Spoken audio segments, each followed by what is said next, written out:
Hello, today we're going to be discussing emergency action plans, abbreviated EAP.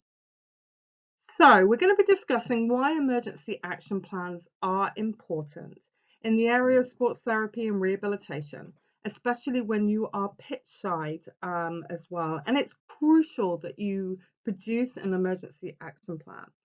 And I'm going to explain the reasons why. So the first one is a swift response. In emergency situations, time is of the essence. An emergency action plan outlines a structured and coordinated response, ensuring that everybody involved knows their roles and can act quickly and efficiently. Rapid intervention can significantly improve the chances of a positive outcome. It's really important that you state the roles and responsibilities of each individual. Again, as a student or working part-time with a club, you may be on your own in an emergency situation. And it's really important that people around you have roles and they know what the roles are. So who's going to bring on your defib? Who's going to call the ambulance? Who's going to help you roll to get somebody onto a spinal board? Who's going to bring your stretcher on?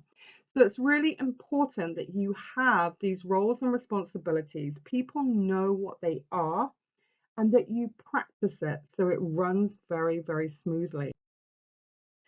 The second one is safety. So an emergency action plan prioritizes safety for both the athlete and the first responder.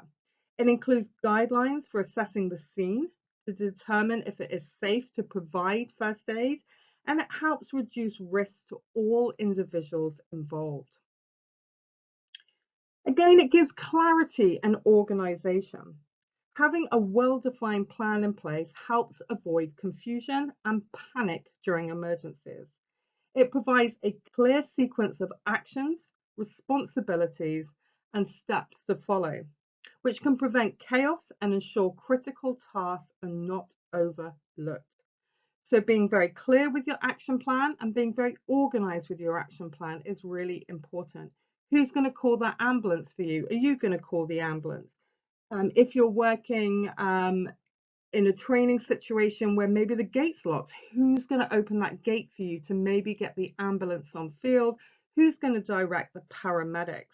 So it's really important to have clarity and organization, and everybody involved knows about the emergency action plan and understands it and has read it. Optimal care. So an emergency action plan helps ensure that first aid is administered correctly and efficiently. It includes instructions on assessing the victim's condition, providing appropriate care, and initiating life-saving measures if necessary. This is really important because it improves the quality of care and it may save lives. Communication. So communication is the key.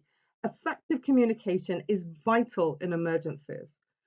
Emergency action plan includes details on how to call for professional medical assistance and how to convey critical information about the situation. Clear communication can lead to faster responses from professional medical personnel. It also reduces complications. So for some injuries or medical conditions, early intervention can prevent complications and making things more severe.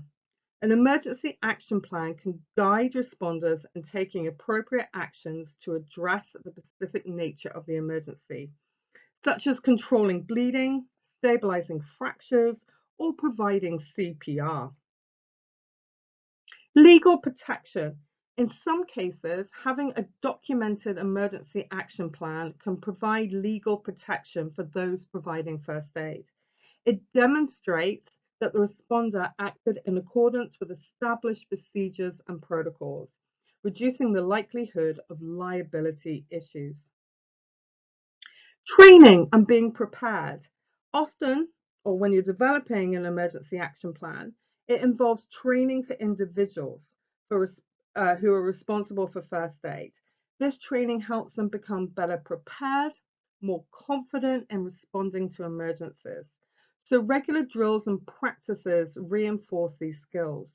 So it's really important to practice these scenarios to practice the protocols. So whether before a game you'll run through it, in pre-season you'll run through it. So, identify areas of training or areas of support that your team may need. And also it makes you more prepared. The more you practice, the more you're going to be prepared. In summary, including an emergency action plan and first aid procedures is essential for ensuring a well-organized, safe, and effective response to medical emergencies. It helps the responders provide timely and appropriate care, it reduces risk, and it increases the chances of a positive outcome for the athlete.